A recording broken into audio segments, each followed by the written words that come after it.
Hey everyone, and welcome back. Today we're going to be continuing our exploration through higher order differential equations and focus more on strategies for non-constant coefficient ODEs. So the first example that I want to illustrate for some other strategies that may or may not seem obvious at first is associated to what is commonly referred to as Euler's equidimensional differential equation. Some people also call it the Euler-Cauchy differential equation as well, depending on historical context. And in terms of the structure for this differential equation, you can identify this as an equidimensional equation if you have, for example, x squared times the second derivative of y, the first derivative of y times x to the power of 1, and all the like powers of x and the same orders of y in front, right?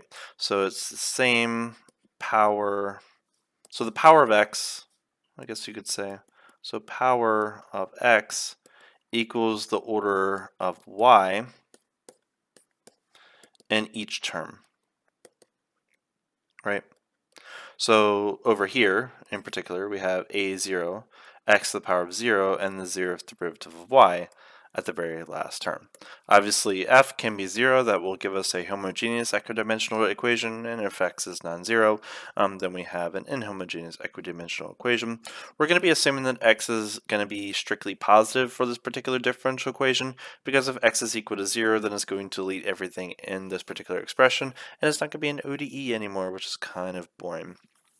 So, if you remember some strategies from first order differential equations, in particular homogeneous symmetric ODEs, you may remember that sometimes we can transform differential equations into other differential equations that have easier structure. In particular, for the Euler equidimensional ODE, we can actually use the transformation x is equal to e to the u, or equivalently u is equal to the natural log of x, to transform this differential equation into an equation that we actually already know how to solve. Because Euler's equidimensional equation is a non-constant coefficient differential equation, and as we've already seen with an example of variation parameters, the equation can be quite difficult to deal with. So, what is so special about this transformation? And keep in mind, notice that we're transforming the independent variable. We're not really talking about y in this case. We're just short of changing the domain. So if we change the domain, which is the primary issue since the domain variable is in front of our variable terms, what type of differential equation will we get? And keep in mind, since we're assuming that x is a non-negative quantity, the natural log is going to be well defined, so we're not going to have any transformational issues, and we can always come back in a one-to-one fashion.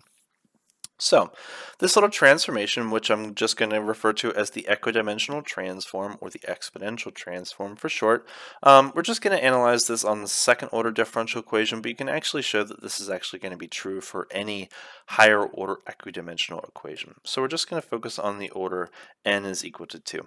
So we're going to have a2x squared y double prime plus a1xy single prime plus a0y to the 0th order, and that's going to be equal to 0. Because we know if we can solve the homogeneous equation, all we need to do is find a particular solution for the inhomogeneous and then add those two together to get the general, right? So let's see if we can solve this particular homogeneous second order equidimensional equation, and it's equidimensional because we have x squared y double prime, x to the first, y to the first order, that's y prime by the way, and then a0y, and let's assume that these constants a2, a1, and a0 are belonging to the complex numbers with the constraint that a2 is not equal to 0, else that's kind of boring. Okay, so those are going to be our restrictions. So let's see if we can use this little relation to our advantage. So if u is equal to the natural log of x, then the derivative of u with respect to x is going to be equal to 1 over x. So that's the very first thing that we have in front of us. So what is the derivative of y with respect to x going to be? Because we have y prime and y double prime in this, and we have to transform them with respect to our new domain. So by the chain rule, dy over dx is the same as dy divided by du times du divided by dx, right? Because at least from the infinitesimal perspective, these du's will cancel each other if you take that to be an infinitesimal value in a fraction per se. So once we have this, we're like, okay, well, that's just going to be equal to the derivative of y with respect to our new domain variable times the derivative of u with respect to x, which we already know is just going to be equal to 1 over x. Okay, so that's the first thing that we have here. So dy over dx is the same as dy over du times 1 over x. All right, and also keep in mind that the derivative of 1 over x with respect to x is going to be 1 over x squared times negative 1. So keep that in the back of your mind for the next step as we get an equal representation for the second derivative of y with respect to x. So the second derivative of y with respect to x is going to be equal to the derivative of dy over dx, which in this case is going to be equal to the derivative with respect to x of dy over du times 1 over x. Right, so that's obviously going to give us a product rule, and once you actually work out that product rule, you're going to have the second derivative of y with respect to u times 1 over x squared, and then minus y prime. Actually, I don't want to write it as y prime because that can be slightly confusing in terms of what derivative I'm talking about. So dy over du times 1 over x squared, and keep in mind this little expression comes from the derivative of 1 over x, right? So there's a 1 over x derivative hanging out inside of that dy over dx, right? So I guess in some sense what we have here is the derivative with respect to y over du squared times 1 over x times 1 over x for that first term, and that's sort of why that 1 over x squared is sort of chilling out in front with the dy over du with 1 over x squared hanging out in the second term.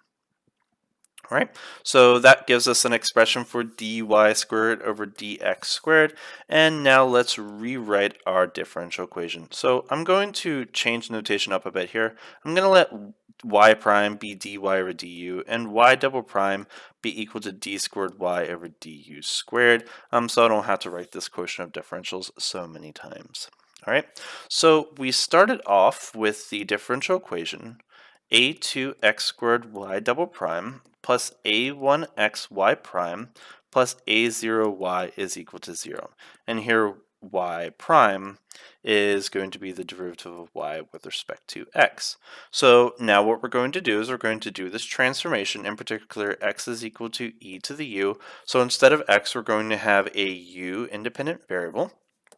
So once we do that, we're going to have the following. So we're going to have a2 times x squared times y double prime. So we're going to have y double prime times 1 over x squared minus y single prime times 1 over x squared, and then plus a1x times y prime 1 over x, and then plus a0y is equal to 0.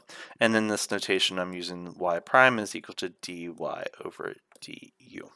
Okay, so once I simplify this, we actually get something very interesting. So this x squared can distribute and cancel out with those 1 over x squareds, and then we have this x that's sort of chilling there, and that's going to cancel with the 1 over x, and then we're going to be left with a very, very nice looking differential equation. In particular, we're going to have a2 times y double prime minus y prime plus a1 times y prime, not y1, and plus a0y is equal to 0.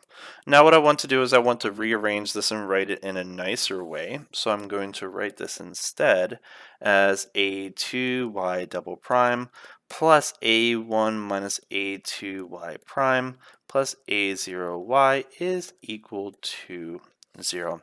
Keep in mind a2, a1, and a0 were assumed to be constants in our original equation. So notice that we have a constant coefficient homogeneous linear ordinary differential equation, which we already know how to solve, which is actually very, very nice. Now that we have some theoretical foundation for equidimensional equations, let's just work through an example to sort of see how that's going to turn out in practice. So first off, when we have x squared y double prime plus 2xy prime minus 6y is equal to 0, it's important to keep in mind that y is going to be assumed to be a function of x only in this particular notation, because we know that we are going to be transforming the domain in order to solve it. in a nicer equation, right? So is this equidimensional? So notice that the degree on x is 2, the order of y is 2, the degree of x is 1, the order of y is 1, the degree of x is 0, and the order of y is 0 here.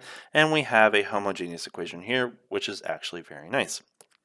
So if we transform our coordinate system, in particular let x be equal to e to the u, which is equivalent to letting u be equal to the natural log of x, which is going to be useful when we go backwards, then it's going to turn it into the differential equation y double prime, and keep in mind this is our constant coefficient 1, our constant coefficient 2, and our constant coefficient -6. This is going to be equal to y double prime minus the coefficient in front of the single variable term, which is 2, minus the coefficient in front of our second order term, which is 1, times y prime, and this is going to be minus 6y is equal to 0. And in this particular notation, y is going to be a function of u, not x, right? So this y prime in this particular equation is dy du, not dy over dx. So cleaning that up a bit, we're just going to be left with y double prime plus 1y prime minus 6y is equal to 0, which is pretty nice. So from Laplace analysis, we're like, okay, exponential functions is going to form a basis for the solution space for this differential equation. So that's going to be equal to lambda squared plus lambda minus 6 is equal to 0, which is going to factor nicely into lambda plus 3 times lambda minus 2 is equal to 0, giving us lambda is equal to 2 and lambda is equal to minus 3 as our two solutions to our algebraic equation, which is going to allow us to represent the general solution for our homogeneous differential equation. So our general solution is going to be equal to c1 e to the 2u plus c2 e to the minus 3u, and that's our general solution in the u domain, but keep in mind u is just a fancy way of saying the natural log of x. So once we switch back into our original x domain, we're going to have c1 e to the 2 natural log of x plus c2 e to the minus 3 natural log of x. Those constants can come upstairs in front of our x's, and then we can cancel those e's and natural logs out since they are inverses of each other. And then we're going to have powers on x and a linear combination of them. So our general solution is going to be equal to c1 x squared plus c2 all over x cubed, and that's going to be the general solution to our original homogeneous equidimensional differential equation. So now that we can solve homogeneous equidimensional equations, let's consider how to solve the inhomogeneous equidimensional equations. So to keep things simple, I've kept the left-hand side of this differential equation the same as the last example. The only difference is I've changed that the inhomogeneous term is now equal to sine of x, not 0 like it was before. So we've already verified that the homogeneous part of this solution is going to be c1x squared plus c2 over x cubed. All we need to do is find a particular solution to this differential equation, add it to yh, and that's going to give us our general. So one can say, okay, well maybe our particular solution is going to be just a linear combination of sine and cosine, just like it was for the constant coefficient differential equation. But that would be extremely ambitious because keep in mind this is not constant coefficient. We have x squared, a 2x, and a minus 6 in front of our y term. So it's not just a linear combination of sine and cosine, but more so a linear combination of powers of x in front of it. And those powers of x's can range from minus infinity to infinity. So we can have, for example, sine of x over x, cosine x over x, x cubed times sine of x, and any derivatives and integrals thereof for those particular things. So in this particular case, variation of parameters is definitely very, very useful. So we're going to assume that our particular solution is going to be of the form, let's call it u1 y1 plus u2 y2 for some functions u1 and u2, for which we're going to be looking for in just a moment. So what is the Wronskian of our particular functions x squared and 1 over x cubed? So let's sort of figure that out.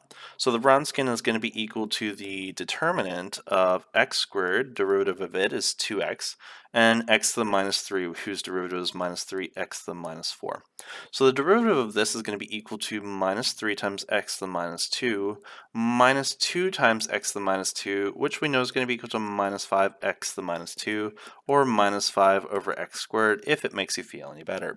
So that's going to be the Wronskian for our two independent solutions. equations, and this is never going to be equal to 0 as long as x is not plus or minus infinity, which we're going to assume is not for this particular case. So once we have that, then we can find our u1 and u2 via variation of parameters, which we've already proven in the past. So u1 is going to be equal to what, right? So this is going to be equal to, generally speaking, f times y2 over w dx, and u2 is going to be equal to the negative integral of fy1 over w. And actually, no, those signs should be flipped around. But if you've renamed it, it actually shouldn't matter because it's just going to vary up to a constant. So if we stay consistent with the notation that we've used up to this point, this is going to be equal to the negative integral of our f of x, which is going to be sine of x, and then our y2, which is going to be 1 over x cubed, so that's going to be 1 over x cubed, all over Wronskian, which is negative 5 over x squared. So the negative and negative cancels, which is actually pretty nice. So we're just going to be left with a 1 over 5 times the integral, and we're still going to be left with 1x on the bottom. So we're just left with sine of x over x dx, which is a very nice integral, actually, if you know some basic special functions. And this little character here is going to be a little bit more annoying, but nonetheless not impossible. So that's going to be equal to, actually, let's switch our negatives around here. Let's throw our negative there, since I forgot to put it there in the first place. So once I have this, I'm going to have the integral. That's going to be sine of x again. And then x squared is going to be our first function, all over minus 5 over x squared of Wronskian, dx. And that x squared is going to flip to the top and become an x to the fourth, and we're going to have minus 1 over a fifth times the integral of x to the fourth sine of x dx. Right, so that's just a special integral, that's just the sine integral function, and this you can do via integration by parts. Tabular integration definitely will be very useful. You know, flip your plus minus with the derivatives in one direction and the antiderivatives of sine in the other. Right, so once you do all those out, it's actually quite nice. So u1 actually is just going to be equal to 1/5 times the sine integral of x. That's actually very, very nice. And then u2 is going to be a long and quite annoying little integration by parts thing, but actually not too difficult to deal with. So let's keep our little minus sign out just so we don't forget it.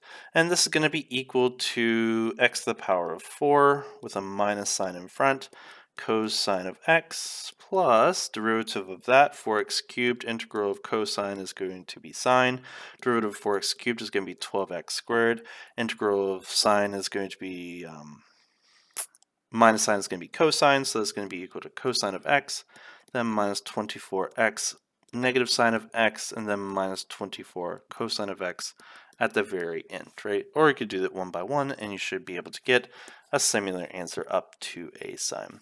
So once you have your u1 and your u2, then you have your general solution for your differential equation. So yg is going to be equal to c1 x squared plus c2 all over x cubed as our homogeneous solution. And then you're going to have your, let's say our 1 over x cubed, let's say u1, and then our x squared times our u2. Right, that's a particular solution as we've already verified before, and that would be the general solution for your inhomogeneous equidimensional differential equation. The next strategy that we're going to look at is going to take us back to our exploration of Laplace transforms. But before, Laplace transforms were only performed on basic simple functions like exponentials, sine, cosine, polynomials, or maybe even some other function multiplied by an exponential in front. So when you have, for example, x squared times y double prime, well, we know how to find the Laplace transform of derivatives in higher orders, but what if they have something other that is multiplicatively in front of them? So let's just recall the definition of Laplace transform, which is just the indefinite integral of f times that little function e to the minus omega x dx, which is going to transform it into a function of omega. So what I want to do is I want to take this particular definition, I want to differentiate it with respect to omega. So when I do that, I'm going to have the derivative with respect to omega of the Laplace transform of little f, and that's going to be equivalent to the partial derivative with respect to omega on the right-hand side of the integral from 0 to infinity of f of x e to the minus omega x dx. One can show that as long as this function is Laplace integrable, you can pass this partial derivative underneath the integral sign, and we can differentiate under that. So once you have justified such things, you're going to have the integral from 0 to infinity. F of x is a constant as far as our omega is concerned, so we're going to have f of x times the derivative with respect to omega, and that's obviously going to be a partial derivative with respect to omega, and that's going to be equal to e to the minus omega x dx. So, if we're differentiating with respect to omega partially, that means x is going to be a constant, and keep in mind there's a minus sign in front of it as well. So once we have that, we're going to have the integral from 0 to infinity, and we're going to have minus x times f of x in front, and then we're still going to have our minus omega x dx in the back, right? And that, by definition, is the Laplace transform of the function minus x f of x, right? So we have that the derivative of the Laplace transform of little f is equal to the Laplace transform of the product of little f with the function minus x. So we can reverse this by factoring out the negative sign and say that the Laplace transform of x times f of x is equal to minus 1 times the derivative of the Laplace transform of little f, right? So we get this very interesting result between a product of functions and the derivative of the function's Laplace transform in the frequency domain. So you can continue this by saying, okay, well, what would be the Laplace transform of x squared f of x? One can find that that's just going to be equal to minus 1 squared times the second derivative with respect to, and that should be omega of f of omega. And using mathematical induction, one can show the Laplace transform of x to the power of n times little f of x is going to be equal to minus 1 to the power of m times the nth derivative of the Laplace transform of little f. Right?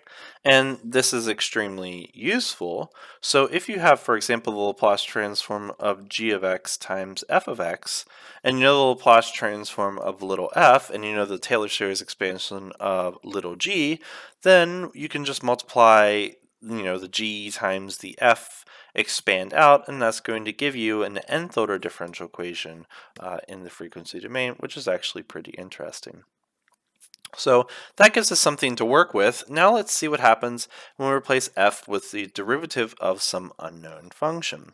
So when we do that, for example, the Laplace transform of x times y prime is going to be equal to the negative omegath derivative of the Laplace transform of y prime.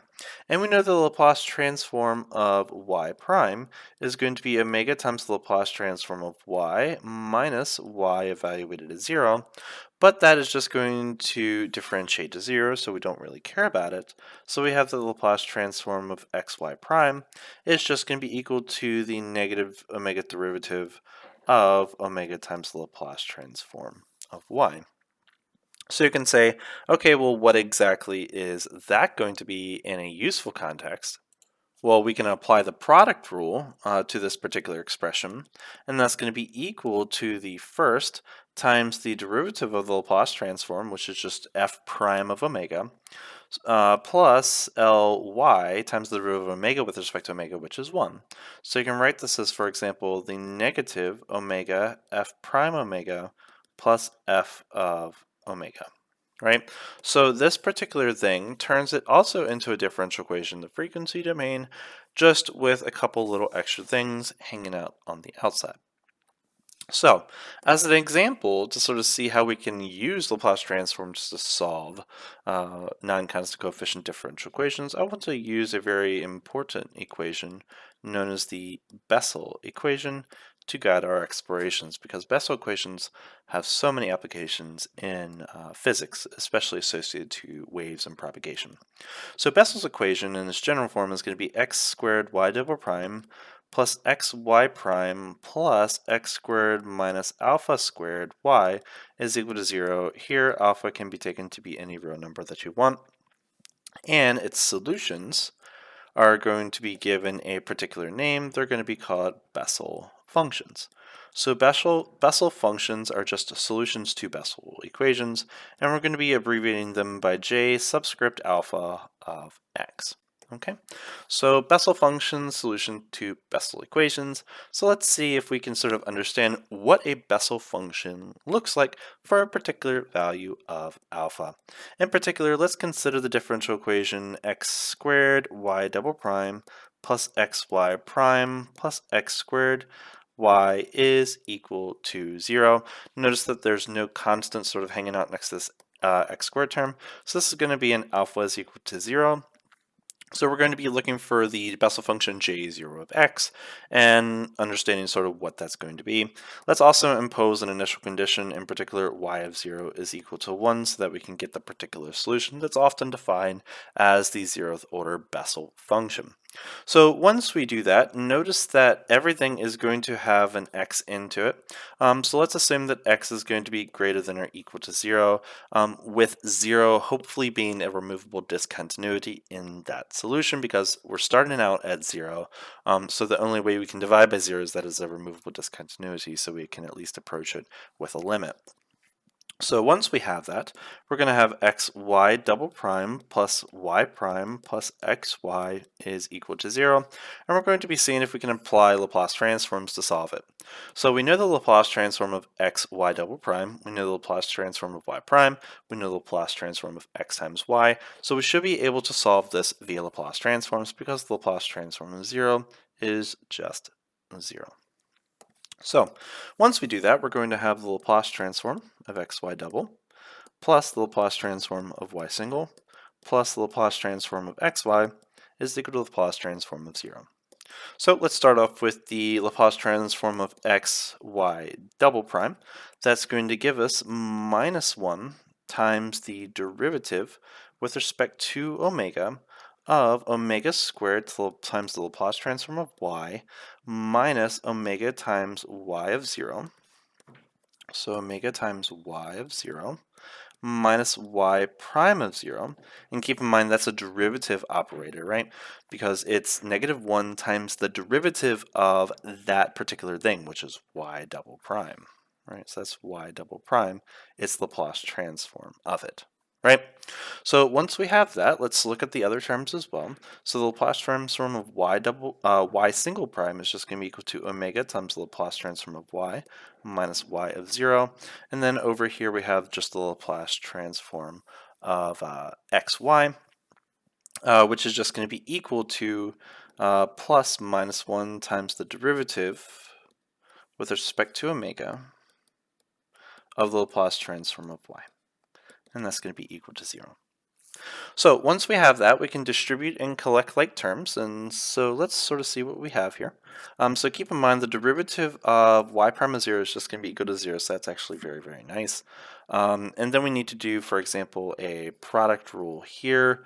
That's just going to be minus omega, just minus y of 0, because that's just a linear function. So hopefully this cleans up extremely nicely. Well, we'll see in a moment. So once we distribute our derivative with respect to omega out, what are we going to get? So we're going to have L prime of y times omega squared plus Ly times 2 omega. Let's put our 2 omega in the front. So 2 omega Laplace transform of y. And then we have minus y of 0 to be that particular term.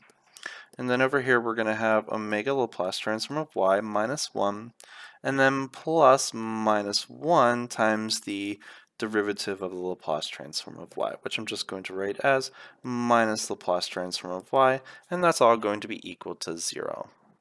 So once we distribute this minus 1 into the parentheses, notice that we're going to have a minus 1, which is a plus 1, with that minus 1, which is going to cancel out, which is actually very, very nice. And then for our L prime y, we have a minus omega squared there, and a minus 1 over here, so let's just collect those together. So L prime y, and then minus omega squared, minus 1 in front of that, and then we're going to have minus 2 omega Ly plus a positive omega Ly, so it's going to give us a negative omega y, minus omega Ly, and that's all going to be equal to 0. So we should be able to isolate this quite nicely, which indeed we can. So once we do that and multiply both sides by -1, we're going to have L prime of y times omega squared plus 1 is equal to minus omega times the Laplace transform of y. And that's going to give us an equation that you should recognize as separable. So I'm going to re-represent this in a little bit notation to make this a little bit more easier to see. I'm going to write this as the derivative of the Laplace transform of y with respect to, let's say, omega, for example. So actually, no, with respect to Ly. No, actually, yeah, with respect to omega. So once I have that, then I can rewrite this as the following. So this is just the derivative of the Laplace transform of y with respect to omega of omega squared plus 1 is equal to minus omega times the Laplace transform of y. So I'm going to see if I can separate it because I have omega here, so I can shift them to the right, and I have this Laplace transform on the right, which I can shift to the left-hand side. So I have the derivative of the Laplace transform of y over the Laplace transform of y, and that's going to be equal to minus omega over omega squared plus 1, which is indeed a separable differential equation. So if I integrate both sides of this particular equation, in particular with our omega on the right-hand side, we're going to have that the natural log of the Laplace transform of y will be equal to minus 1/2 times the natural log of omega squared plus 1 plus some constant c, and I'm going to call it c1 just for now. So that is our implicit solution for the Laplace transform of our solution. So I can exponentiate and redefine our c, and then I'm going to have that the Laplace transform of a Bessel function is equal to some constant to be decided over the square root over omega squared plus 1. So even though we don't know exactly who our Bessel function is or what it looks like, we know who its Laplace transform is, at least up to a constant. Now we're going to be using a little bit of algebra and sort of see if we can reconstruct the actual Bessel function from its Laplace transform. But in order for us to do that, we need to recall a very important thing from pre-calculus, or maybe even calculus 1, which is called the binomial series. So what we're going to do is we're going to do a Taylor series. So if we're going to do a Taylor series for the function f of x is equal to 1 plus x to the power of alpha. Here alpha is going to be any real number for which I want. And we're going to do a power series centered around c is equal to 0. So one can find that the radius of convergence for this is going to be the absolute value of x must be less than 1 for this to converge. So x must be like 0.5, 0.3, 0.2, just 1 over something that's arbitrarily positive. And if you can do that, you can find that 1 plus x to the power of alpha actually has the Taylor series given by the sum from k is equal to 0 to infinity of alpha k times x to the power of k, provided that alpha is a real natural number. So if alpha is a natural number, this notation is perfectly fine. But if alpha is a real number, you can actually extend binomial coefficients with the gamma function, and we can write this as the sum from k is equal to 0 to infinity of gamma of alpha plus 1 all over k factorial times gamma of alpha minus k plus 1 times x to the power of k in the back, right? And that's going to be our expansion as a Taylor series for 1 plus x to the power of alpha, provided that the absolute value of x is less than 1. So let's get back to our little Laplace transform problem. So we had the Laplace transform of y is equal to c over the square root of omega squared plus 1, right? Which we can rewrite using fractional exponents as c times 1 plus omega squared to the minus 1/2. Now keep in mind we need this to be less than 1, and keep in mind that omega is greater than 0, and it does go to infinity. So if we were to apply this series, it would not necessarily converge on this particular expression. So what I'm going to do is I'm going to factor out an omega squared out of this expression, and I'm going to write it as omega squared times 1 plus 1 over omega squared. And keep in mind this is all to the minus 1/2 power, right? So if you're sort of confused where I got that from, I've just sort of reversed these particular roles. And if we distribute that omega squared back in, we get that thing that I had above. So then I'm going to apply my minus 1/2 to both this first and my second term. And I'm going to have that this is just going to be equal to c all over omega times this 1 plus 1 over omega squared to the power of 1/2. So that's another way of writing the Laplace transform of our Bessel function. Keep in mind omega is greater than 0, and that means that 1 over omega squared is going to be less than 1, right? And that's going to be true for all omega greater than 0. Therefore, we can apply our binomial series on this particular expression and get a power series representation for it. So once I do that, I'm going to have the Laplace transform of y will be equal to c over omega times our power series representation, and after some algebra you can get a nice little clean representation, in particular minus 1 to the power of k, 2k factorial, all over k factorial, the quantity squared, 2 to the 2k, and then 1 over omega to the 2k. Right? And this might look fairly interesting, but keep in mind this is in the frequency domain, and we need to work backwards. So keep in mind the Laplace transform of x to the n is the same as n factorial all over omega to the m plus 1. Right? We have an omega here and omega to the 2k there, so technically we have an omega to the 2k plus 1 in the bottom there. So if you multiply top and bottom by our n factorial or our k factorial, or in some sense whatever you see relevant here, in particular this is sort of like our n in our expression, so we would have to multiply top and bottom of this expression by 2k factorial. Right? So our 2k factorials are going to sort of cancel there. This is going to set us up for a inverse Laplace transform just from our basic rules. And then you're going to have that our initial function with respect to x is just going to be equal to c times the sum from k is equal to 0 to infinity of minus 1 to the power of k all over k factorial squared 2 to the power of 2k times x to the 2k. Right? So this is going to be our general solution, but we have an initial condition. In particular, y of 0 is equal to 1. So if y of 0 is equal to 1, you should be able to see by plugging in the power series term by term that c is actually just going to come out to 1.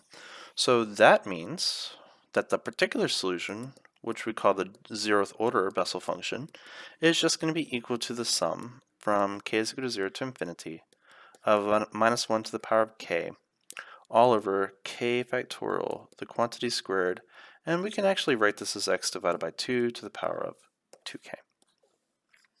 Right? And that's going to be our power series representation for the Bessel function, which is actually one of the nicer ways you can actually represent that. So using power series for the general differential equation, in particular x squared y double prime plus xy prime plus x squared minus alpha squared times y is equal to 0. So if we assume, for example, y is equal to a0 plus a1x plus a2x squared and so on, and we can analyze the radius of convergence there if you want, but if we assume that c is equal to 0, you can find that the general solution to this with suitable initial conditions is going to be the sum from k is equal to 0 to infinity of minus 1 to the power of k all over k factorial times gamma alpha plus k, emphasis on the plus k there, plus 1 times x over 2 to the power of 2k plus alpha. Keep in mind, for our alpha example, we had alpha is equal to 0, which just reduced us to just 2k there. And if alpha is equal to 0, we just have gamma of k plus 1, which is just k factorial, and k factorial times k factorial is k factorial squared, which gives us the previous solution that we had before. But that is what we refer to as the Bessel function, and that is associated to that equation right there, which is called the Bessel equation, which is a non-constant coefficient, a linear homogeneous ordinary differential equation.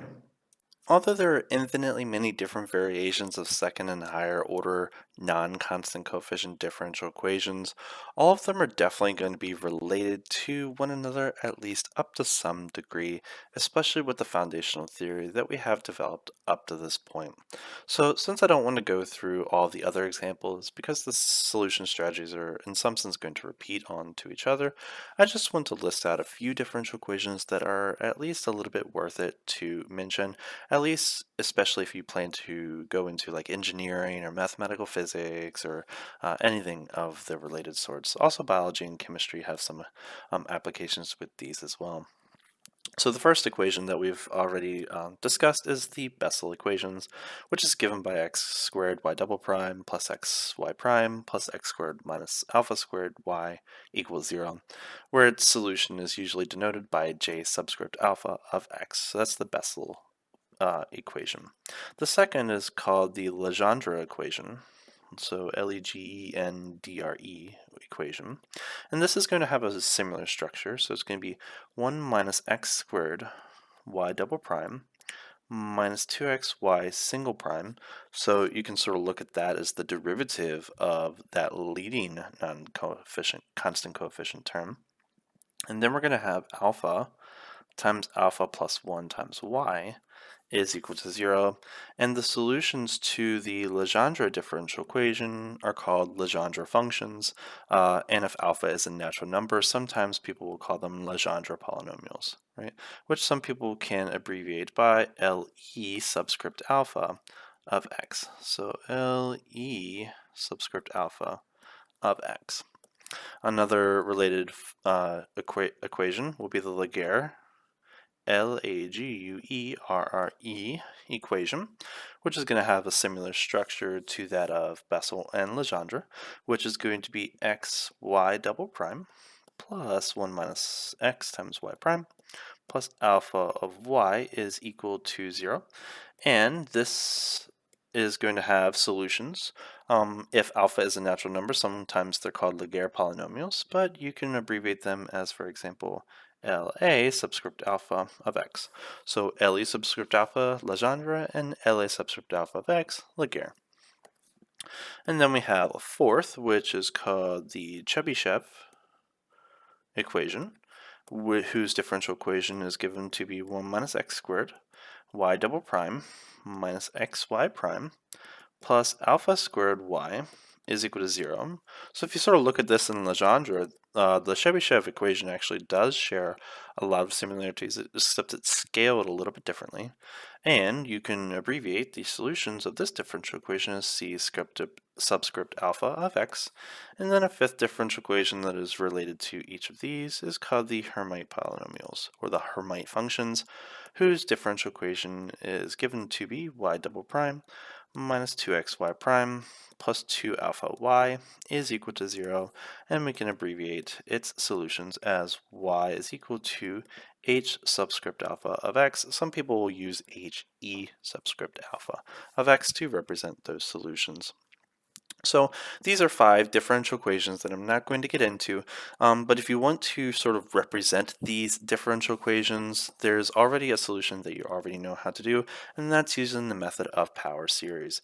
Because if you assume that each of these has a power series, for example, a0 plus a1x plus a2x squared plus a3x cubed, and so on, you can find the first and second derivative of these things, multiply them by x squared, and constants, equate like powers of coefficients of your x's once you substitute into your differential equation, and then you can obtain the power series representation for each of these particular expressions.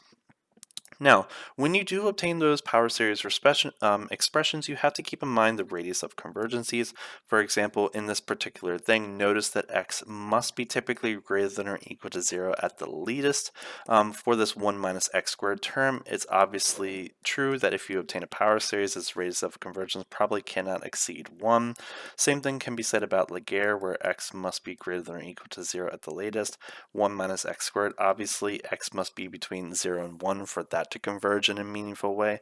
And for Hermite, we can at least say that x is greater than or equal to 0 with minimal issues if x is taken to be a negative number as well, but typically is taken for positive numbers in practical scenarios. Right, so I invite you to try those 5 differential equations out and obtain, say, the first 3 or 4 terms of their associated power series representations, but they are non-elementary functions, at least for general numbers alpha. So although there are several other different variations of higher order differential equations, and obviously there would be special differential equations that individual scientists, physicists, chemists, mathematicians have studied and named correspondingly, obviously it would be a little bit exhaustive to go through every single one of them. So what we're going to do is we're going to continue our exploration of differential equations and consider other problems that sort of build off of higher order differential equations, in particular numerical methods for solving these higher order differential equations, which we have not gotten to quite yet, but definitely since we can represent their solutions in terms of power series, such as Bessel, Legendre, and so on. Obviously, getting numerical solutions via, say, the Euler's method, Taylor series methods, or RK4 Runge-Kutta methods definitely would be advantageous as well. So I'll see you in those videos later on. Take care.